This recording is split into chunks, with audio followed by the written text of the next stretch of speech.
राम राम। राजस्थान सरकार द्वारा राजस्व रिकॉर्ड ऑनलाइन करने के बाद में बहुत सारी कमियां, बहुत सारी खामियां लगातार सामने आ रही है।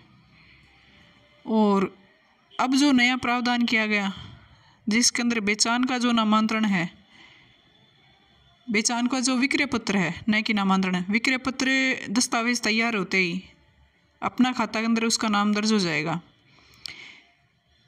ये जब लागू हुआ था उस टाइम भी एक वीडियो बना के जो इसमें छोटी मोटी कमियां थी वो बताने की कोशिश की गई, और उसमें भी मैंने यही बात कही थी कि बहुत जल्दी इसके दुष्परिणाम सामने भी आने स्टार्ट हो जाएंगे, जिनकी अपील का भी शायद अभी तक कोई प्रावधान मुश्किल है, क्योंकि अपील भी नामांतरण की होती है। और अब जो आदेश जारी हुए हैं इसके अंदर विक्रय दस्तावेज तैयार हुए, और जैसे ही विक्रय दस्तावेज तैयार हुए और तुरंत प्रभाव से जमाबंदी में नाम दर्ज हो गया। अब इसका एक छोटा सा उदाहरण है, ये जो सामने जमाबंदी दिखाई दे रही है, ये है अलवर ज़िले की। इसके अंदर आप बहुत अच्छे से देख सकते हो ये चीज़ 16/5/2022 का स्थगन आदेश का नोट लगा हुआ है। इसमें एसडीएम कोर्ट रामगढ़ के द्वारा इनके आदेशों की पालना में स्थगन आदेश का नोट लगा हुआ। उसके उपरांत अब जो नया आदेश है उसके अमल होते ही रजिस्ट्री हुई, उसका तुरंत नोट लग गया। मतलब स्थगन आदेश होने के बावजूद भी बेचान का नोट जमाबंदी में बोल गया, मतलब खाता ट्रांसफ़र हो गया, जो कि नियमों के बिल्कुल विरुद्ध है। स्थगन आदेश का मतलब ये होता है कि खाता है वहीं रहे, आगे नहीं बढ़े। उसके बावजूद ये आपके सामने साक्ष्य के रूप में पेश है। ये एक ही ऐसी गलती नहीं है, बहुत सारी गलतियां हो रही है, लेकिन उसका सुधार या फिर यूँ कह सकते हैं उसमें जो तकनीकी ढेर सारी कमियां हैं अभी तक तो वो सही हुई नहीं। और जो नुकसान हुए वो नुकसान हो रहे हैं या होंगे वो छोटे मोटे नुकसान नहीं है, काश्तकार के लिए बहुत बड़ी पीड़ादायी बात है ये। जिसने स्थगन लिया है उसके लिए तो फिर वो ले रद्दी के भाव का हो गया। अब एक चीज़ और इसके अंदर ये चीज़ गौर करने वाली है कि इस जमाबंदी के अंदर स्थगन आदेश का नोट लगा हुआ है, और स्थगन आदेश के नोट लगने के बाद में भी बेचान का नोट यानी खाता आगे ट्रांसफ़र ऑटोमेटिकली हो रहा है। कहने का मतलब ये है कि क्या जितने भी कोर्ट है, चाहे वो एसडीएम कोर्ट है या रेवेन्यू कोर्ट है, जितने भी कोर्ट के द्वारा स्थगन आदेश जारी हुए हैं, क्या उन सभी का जमाबंदियों में ऑनलाइन अंकन है? सभी के नोट लगे हुए हैं? बिल्कुल नहीं लगे हुए। ना करते बिना 20 या 30% तो ऐसे आपको खाते मिल जाएंगे जिन पर स्थगन आदेश है, लेकिन उनके नोट ऑनलाइन जमाबंदियों में नहीं लगे। उनके बहुत से कारण हो सकते हैं।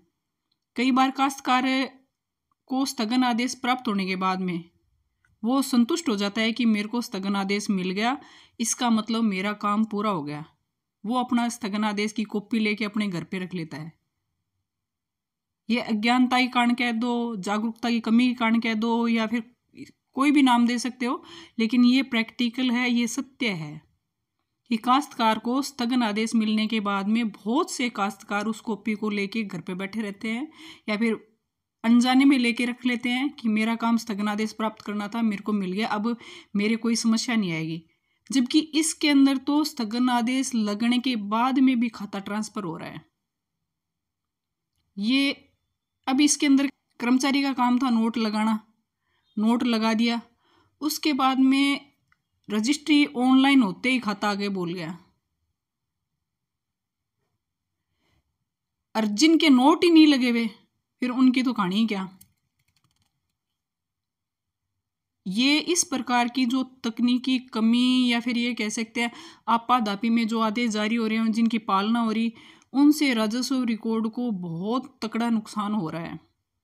और फिर इसके अंदर एक चीज़ ये भी है कि नुकसान कर्मचारियों के आंखों के सामने हो रहा है, फिर भी कर्मचारी उसके अंदर कुछ भी नहीं कर पा रहे। कितनी बड़ी दुविधा है आज के टाइम ये। कि कर्मचारियों के हाथ काट दिए गए हैं ऑनलाइन के नाम पर। आंखों के सामने गलत हो रहा है, फिर भी नए कर्मचारी कुछ कर पा रहा है, नए काश्तकार कुछ कर पा रहा है। अब एक छोटा सा उदाहरण आप विरासत का इंतकाल का भी देखो। विरासत का इंतकाल का आवेदन काश्तकार ने कर दिया खाते के अंदर, और उसकी कल्पना करो कि वो विरासत का इंतकाल की समय अवधि निर्धारित हो गई 5 दिन सरकार की तरफ से। 5 दिन वो अपने सर्किल में तो वारिसों की जांच कर सकता है, चलो 5 दिन में तो विरासत की जांच अपने सर्किल में करनी संभव है। वो अपने आसपास के काश्तकारों से या निवासियों से पूछे तो उसकी वारिसों की जांच, यदि वो परिवार वहाँ पूरा रहता है या तो वो उसकी हो जाए। यदि दूसरे सर्किल में है, दूसरी तहसील में परिवार रहता है या फिर दूसरे डिस्ट्रिक्ट में रहता है, और कोई ज़रूरी नहीं, बहुत सारे दूसरे स्टेट में भी रह रहे हैं, अदर स्टेट से भी मंगवानी पड़ती है, तो वो 5 दिन में संभव नहीं है, बिल्कुल भी किसी भी कीमत पे संभव नहीं है विरासत के दस्तावेजों की जांच, उनके वारिसों की जांच। और फिर उसके अंदर ये है कि विरासत के इंतकाल में से खातेदार की फौत हो गया और उसमें किसी बेटी का नाम हो, और हो सकता है वो बेटी भी ख़त्म हो गई हो, तो उसकी जांच उसके ससुराल में होगी। वो उसकी शादी कहाँ हुई है, उसके ससुराल वाले जहाँ भी रहते हैं उनके परिवार के बच्चे, और हो सकता है कि उसमें से यदि कोई ख़त्म हो गया तो उसके वारिस। तो विरासत का तो यही सिस्टम है कि जहाँ तक जिसका हिस्सा बनेगा तो उन सब वारिसों की चुन चुन के सबके नाम लिखने पड़ते हैं, और हर आदमी का जितना जितना हिस्सा बनेगा वो सारे हिस्से दर्ज होते हैं।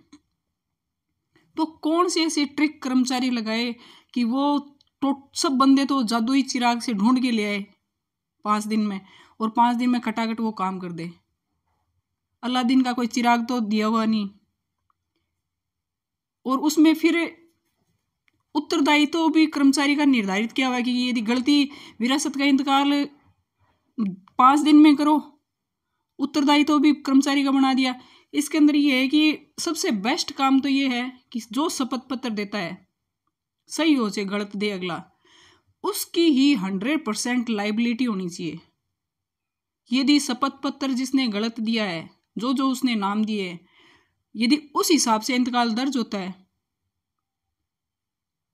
और उसमें यदि कमी पाई जाती है तो शपथ पत्र देने वाले को ही सजा मिलनी चाहिए। क्योंकि शपथ पत्र गलती क्यों दिया?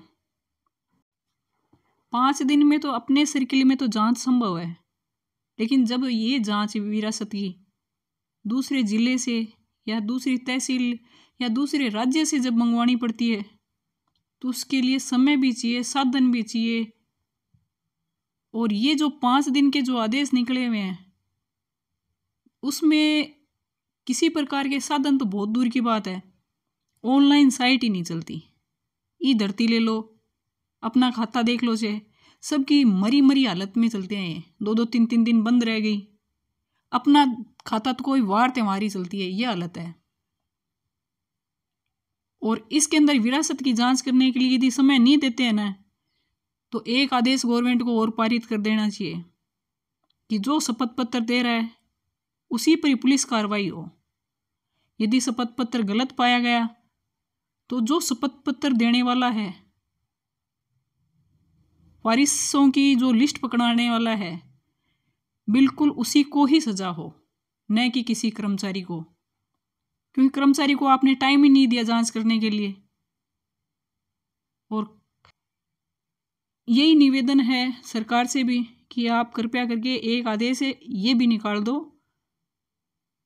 कि जो शपथ पत्र देगा यदि वो गलत पाया गया तो सजा के लिए भी तैयारी रहो, पुलिस कार्रवाई के लिए, FIR के लिए भी तैयारी रहें। धन्यवाद।